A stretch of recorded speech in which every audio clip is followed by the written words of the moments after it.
Audio check 1 2 3 4 5 6 okay roll.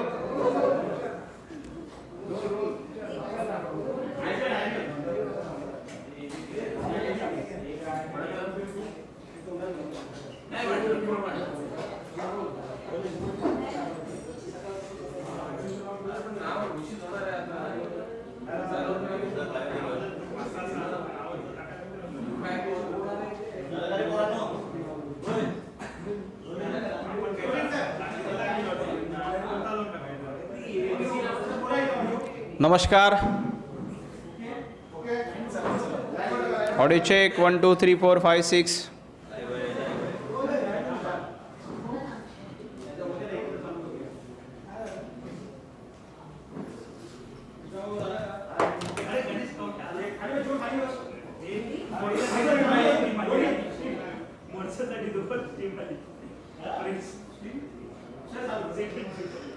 नमस्कार.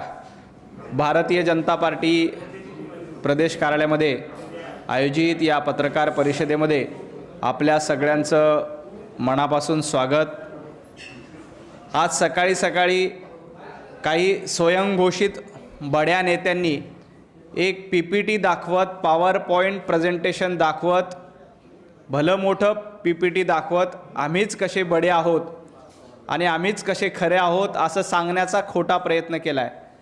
तुम्ही कितीही मोठं PPT दाखवलं तरी त्याचा काहीही उपयोग नाही. रोहित पवारजी, तुम्हाला सांगायचं आहे, जेव्हा 2023ला हे विधेयक आलं होतं तेव्हा NDAकडे स्पष्टपणे बहुमत होतं, त्यामुळं नाईलाजानं तुम्ही पाठिंबा दिला. आणि त्यावेळेला त्याच्यामध्ये अट होती की जेव्हा सेन्सस होईल आणि डिलिमिटेशन होईल तेव्हा हे महिला आरक्षण विधेयक लागू होईल. आणि आज मोठं प्रेझेंटेशन दिल्यानंतर आपणच खरे असा दावा जो तुम्ही निरर्थक करतायत तो खोटा आहे. रोहित पवार, तुम्ही स्वयंघोषित मोठे आहात हे देखील महाराष्ट्रानं बघितलं आहे. देवेंद्रजी फडणवीसांनी 2023ला काय ट्विट केलं होतं ते नीट ऐका. एकदा अशा पद्धतीचं पॉवर पॉईंट प्रेझेंटेशन आम्हीही द्यायला तयार आहोत, फक्त तुमची ती ऐकायची तयारी आहे का आणि ती ऐकायची तयारी ठेवा. जनतेनं तुमच्या PPTची वाट लावण्याचं आणि PPT फाडण्याचं काम विधानसभेच्या निवडणुकीला केलं आहे. जामखेडमध्ये आपण 1500 मतांनी निवडून आलात, याचा आधी विचार करा. आणि असं भलं मोठं पॉवर पॉईंट प्रेझेंटेशन दाखवण्याच्या ऐवजी वास्तव काय आहे ते बघा. महिला आरक्षणाच्या विरोधामध्ये शरद पवार साहेबांच्या पक्षाने भूमिका घेतली, सुप्रियाताई सुळेंच्या पक्षाने भूमिका घेतली. त्याबद्दल तुम्ही काय उत्तर देणार आहात? त्या भूमिकेबद्दल एक PPT महाराष्ट्राला दाखवणार आहात का? आणि दाखवणार नसाल तर आम्ही देखील एक PPT दाखवायची तयारी आहे, तुमची ती ऐकायची तयारी आहे का?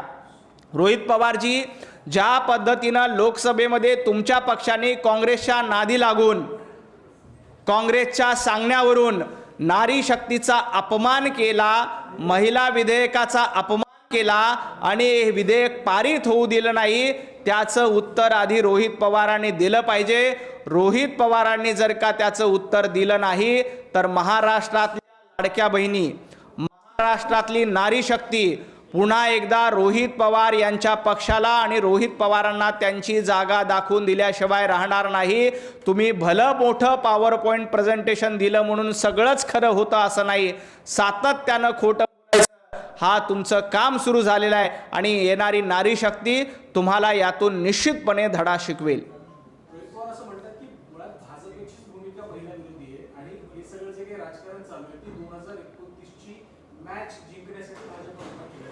2029ची मॅच भारतीय जनता पार्टी आणि NDA अलायन्स जिंकणारच आहे. त्यासाठी अशा पद्धतीची रणनीती करायची गरज नाही. 2019ला रोहित पवारजी आम्ही जिंकलो होतो, 2024ला देखील आम्ही जिंकलो होतो आणि 2029ला पंतप्रधान नरेंद्र मोदीजींच्या नेतृत्वामध्ये पुन्हा आम्ही जिंकू. कारण तुम्ही नारी शक्तीचा अपमान केलाय, तुम्ही महिलांचा अपमान केलाय आणि आता या लाडक्या बहिणी आणि नारी शक्ती 2029ला तुम्हाला धडा शिकवल्याशिवाय राहणार नाहीत.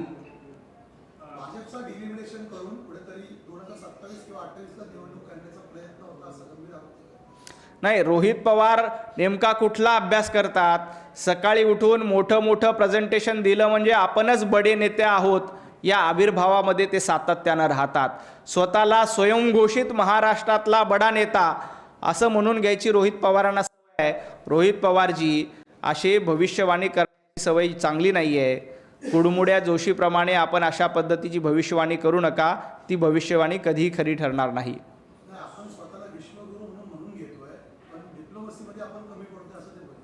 नाही, स्वतःला विश्वगुरू कोण म्हणून घेतात त्याचा विचार जरा रोहित पवारांनी केला पाहिजे. डिप्लोमसी काय असते हे जगानं बघितलेलं आहे. ज्या पद्धतीनं नारी शक्ती विधेयकाच्या बाबतीत शरद पवार साहेबांनी काय भूमिका घेतली. शरद पवार साहेब सांगतात किंवा राष्ट्रवादी पक्ष सांगतो की आम्ही महाराष्ट्रामध्ये महिला आरक्षण लागू केलं. मग या वेळेला या आरक्षणाला विरोध रोहित पवार यांच्या पक्षाने का दिला? काय रोहित पवार यांनी महिला आरक्षण विधेयकाला विरोध केला याचं उत्तर आधी रोहित पवारांनी महाराष्ट्राला द्यावं आणि मग असं मोठमोठं प्रेझेंटेशन देऊन बोलावं. संजय राऊत असं म्हणतात की शरद पवारांची लेवल गाठायला फडणवीसांना 100 जन्म जे आहेत ते घ्यावे लागतात. देवेंद्रजी फडणवीस यांची लेवल काय आहे हे महाराष्ट्राने एकदा नाही, दोनदा नाही तर 3 वेळेला दाखवून दिलंय.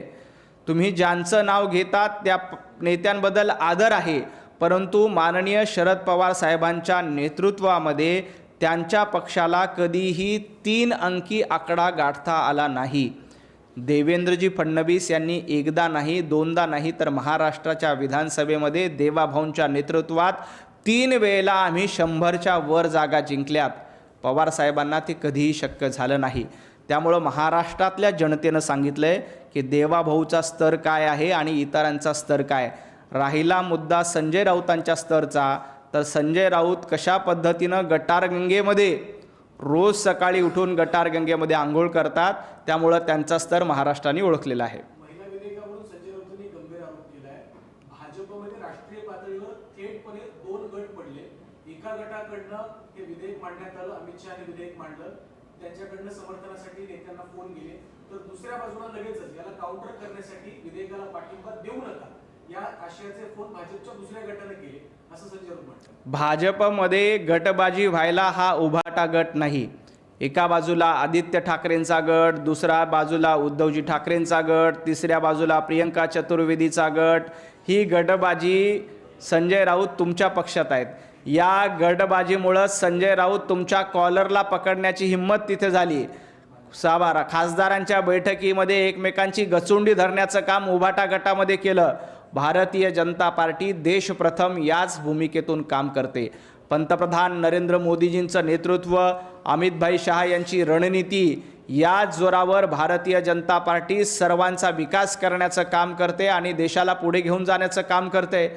संजय राऊत या गटबाजीचा जावाई शोध लावण्यापूर्वी आपल्या पक्षामध्ये प्रियंका चतुर्वेदींचं तिकीट कापण्यासाठी कुणी गटबाजी केली होती याचं उत्तर एकदा महाराष्ट्राला संजय राऊतांनी दिलं पाहिजे. कशा पद्धतीनं प्रियंका चतुर्वेदीचा पत्ता कट केला. आता देखील विधान परिषदेच्या निवडणुकीमध्ये उद्धवजी ठाकरे यांचा पत्ता कट करण्यासाठी देखील एक गट कार्यरत आहे. त्याचं उत्तर आधी संजय राऊतांनी दिलं पाहिजे.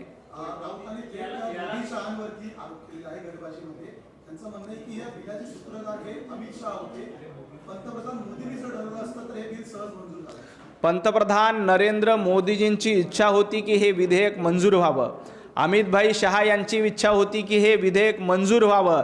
आणि आपण बघता की 2023ला जेव्हा NDA अलायन्सकडे बहुमत होतं त्यावेळेला हे विधेयक आम्ही मंजूर केलं. परंतु आता हे लक्षात आलं की हे विधेयक भारतीय जनता पार्टी आणि NDA अलायन्सच्या नेतृत्वामध्ये पास होऊ शकत नाही. म्हणून काँग्रेसनं बेगडीपणा केला, उभाटा गटानं बेगडीपणा केला, शरद पवार साहेबाच्या गटानं बेगडीपणा केला आणि नारी शक्तीचा अपमान करण्याचं काम केलं. पंतप्रधान नरेंद्र मोदीजी अमितभाई शहा एकच आहेत.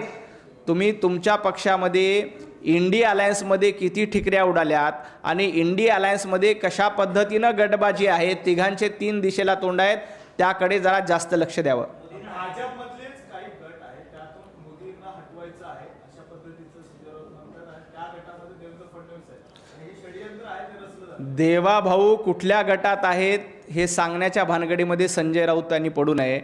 भारतीय जनता पार्टीचा एकच गट आहे, तो म्हणजे भारत माता की जय म्हणणारा प्रत्येकजण भारतीय जनता पार्टीच्या गटामध्ये आहेत. उभाटा गटामध्ये काय गट आहेत? एक म्हणतो पाकिस्तान जिंदाबाद, दुसरा म्हणतो सोनिया गांधी जिंदाबाद, तिसरा म्हणतो राहुल गांधी जिंदाबाद आणि चौथा म्हणतो प्रियंका चतुर्वेदी जिंदाबाद. हे गटबाजी उभाटा गटामध्ये आहे, त्यामुळं त्यांनी आपल्या गटबाजीकडे लक्ष घ्यावं, भारतीय जनता पार्टीकडे बघू नये. याला जोडून पुढचा प्रश्न आहे. राऊत असे म्हणाले की जर पंतप्रधान मोदींनी मनात आणलं असतं तर हे विधेयक मंजूर झालं असतं, पण या बिलाचे सूत्रधार परत त्यांनी उल्लेख केला. नाही, अमितभाई शहा या बिलाचे सूत्रधार होते. पंतप्रधान नरेंद्र मोदीजी यांची देखील इच्छा होती की हे बिल मंजूर व्हावं आणि मोदी आणि अमितभाई शहा यांनी मिळून हे विधेयक मांडलं.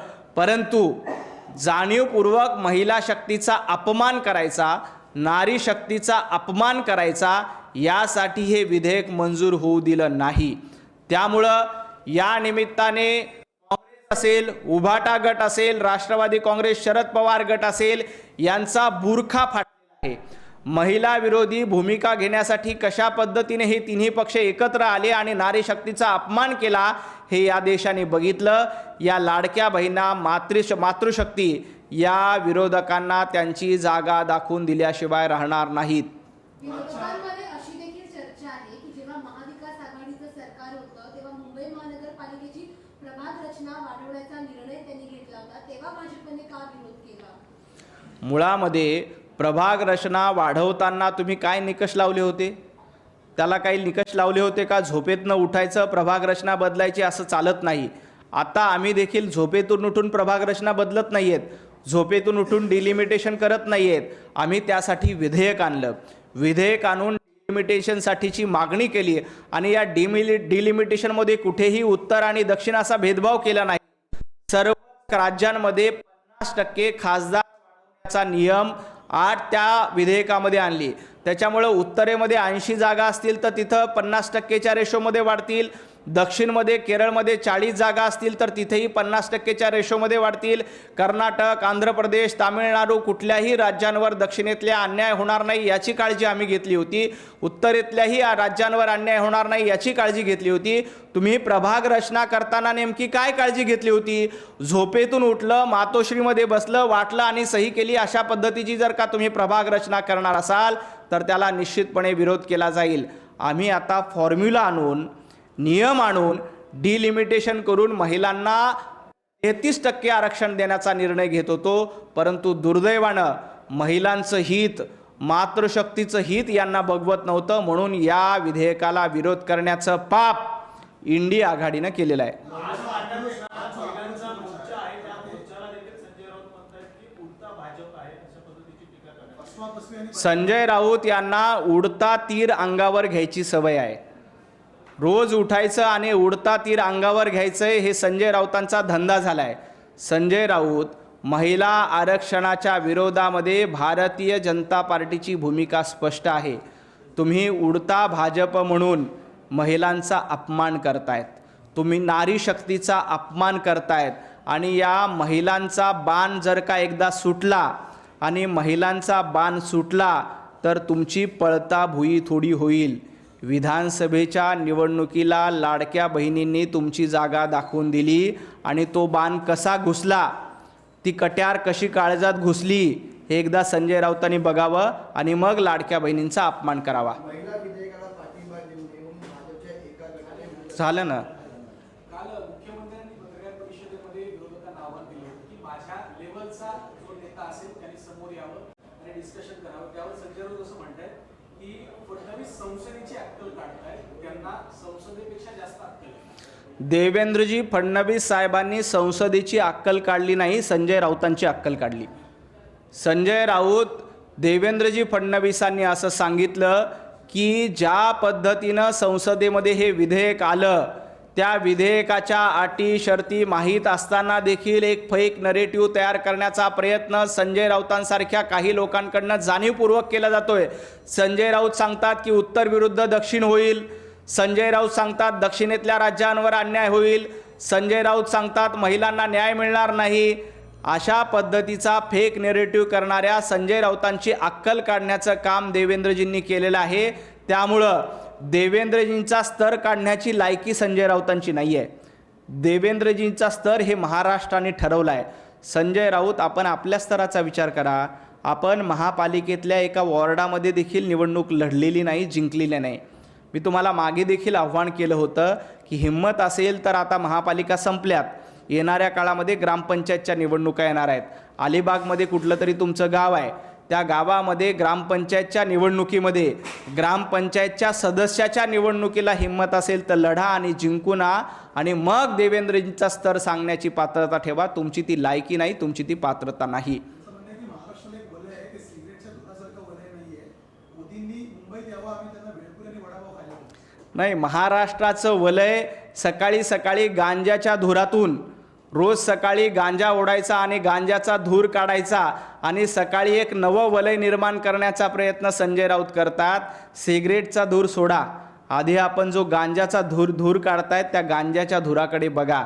या गांजाच्या धुराच्या माध्यमातून महाराष्ट्राला एक नशेखोर करण्याचं काम संजय राऊतांच्या माध्यमातून केलं जाते.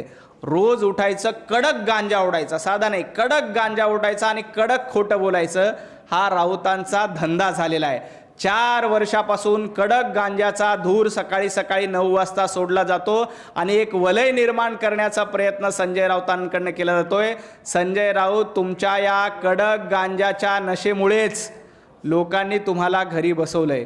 आणि तुम्ही काय सांगताय की पंतप्रधान नरेंद्र मोदीजींना मुंबईमध्ये बोलवून वडापाव खाऊ घालू. वडापावची भाषा कोण करते? आम्ही वडापाव काढायला लागलो तर शिळे वडापाव निघतील, तेलकट वडापाव निघतील. आणि हे तेलकट आणि शिळे वडापाव महाराष्ट्राच्या इतिहासात कुणाला दिले होते हे जर का संजय राऊत पुन्हा सांगायला लागलो तर तुम्हाला तोंड दाखवायला जागा राहणार नाही. तेलकट आणि शिळे वडापाव तुम्हाला काय कळलं असेल हे संजय राऊतांनी लक्षात ठेवावं. दुसरे फडणवीसांना देखील त्यांनी टोला लगावलेला आहे की मी सुद्धा जेलमधून जाऊन आलो आहे तर मी सुद्धा वकील. जेलमध्ये काय भारताच्या स्वातंत्र्य लढ्यामध्ये योगदान दिलं होतं म्हणून संजय राऊत जेलमध्ये गेले होते का? महाराष्ट्राला एकसंघ राहावा, संयुक्त महाराष्ट्र व्हावा यासाठी संजय राऊतांनी हातामध्ये बंदूक घेऊन लढाई केली होती म्हणून संजय राऊत जेलमध्ये गेले होते का? संजय राऊत पत्राचाळीमध्ये सर्वसामान्य मराठी माणसांची घरं लाटली म्हणून तुम्हाला जेलवारी झाली. सर्वसामान्य नागरिकांचे पैसे लुटले म्हणून तुम्हाला जेलवारी झाली. सर्वसामान्य घरांवर कुऱ्हाड टाकून त्यातले पैसे आपल्या खिशामध्ये टाकले होते म्हणून तुम्हाला ईडीनं जेलमध्ये टाकलं होतं. तुम्ही स्वातंत्र्य लढ्यासाठी किंवा संयुक्त महाराष्ट्रामध्ये जेलमध्ये गेला नव्हता. संजय राऊतांनी हे ध्यानात ठेवावं की तुम्ही बेलवर बहार आहात. अजून देखील संजय राऊतांची या प्रकरणामध्ये मुक्तता झालेली नाही. अजून संजय राऊत जामिनावर बाहेर आहेत, याचं ध्यान संजय राऊतांनी ठेवलं पाहिजे.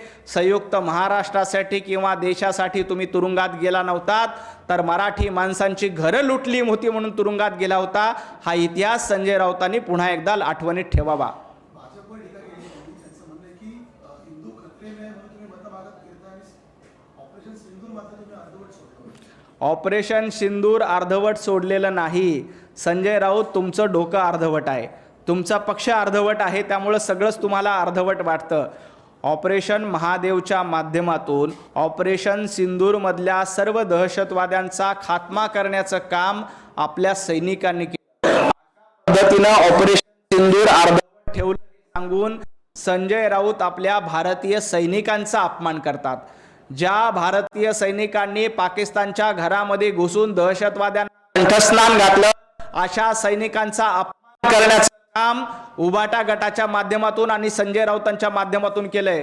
तुम्ही फक्त पंतप्रधान नरेंद्र मोदीचा किंवा मोदी सरकारचा अपमान करत नाहीत, मोदी सरकारच्या नावानं तुम्ही आपल्या भारतीय वीरांचा अपमान करतायत, ज्या वीरांनी ऑपरेशन सिंदूरमध्ये आपल्या प्राणाची बाजी लावली आणि दहशतवाद्यांना कंठस्नान घातलं.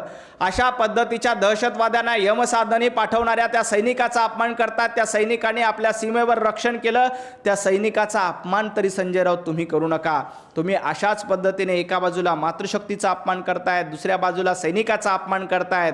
हा रोज अपमान करतायत ना. येणाऱ्या काळामध्ये मतदार देखील निवडणुकीमध्ये तुमचा अपमान केल्याशिवाय राहणार नाहीत. विधानसभेच्या निवडणुकीत तुमचा अपमान केलेलाच आहे, महापालिकेच्या निवडणुकीत तुमचा अपमान केलेलाच आहे, पण येणाऱ्या काळात प्रत्येक निवडणुकीमध्ये उभाटा गटाला त्यांची जागा दाखवण्याचं काम आपल्या वीर सैनिकांचे कुटुंबीय आणि नारी शक्ती निश्चितपणे करेल. आणखी एक मुद्दा या निमित्ताने मला सांगायचा आहे. विश्वंभर चौधरी आणि असीम सरोदे यांनी देवेंद्रजी फडणवीस साहेबांना एक आव्हान दिले की त्यांनी चर्चेसाठी तयार व्हावं. मला असीम सरोदेंना एकच सांगायचं आहे, देवेंद्रजींनी सांगितलं आहे की माझ्या दर्जाच्या माणसासोबत मी चर्चा करेल. असीम सरोदे आणि विश्वंभर चौधरी, तुमचा तो दर्जा नाही. तुमचे जे मालक आहेत उद्धवजी ठाकरे यांना जाऊन सांगा की देवेंद्रजी फडणवीसांसोबत चर्चा करायला या. उद्धवजी ठाकरे जर का देवाभाऊंसोबत चर्चा करायला तयार असतील तर असीम सरोदे आणि विश्वंभर चौधरी यांनी स्थळ निवडावं. या दोघांनी जागा निवडावी आणि उद्धवजी ठाकरे आणि देवेंद्रजी फडणवीस यांच्यामध्ये चर्चा घडून यावी. महिला विधेयक काय, महाराष्ट्रातल्या कुठल्याही प्रश्नावर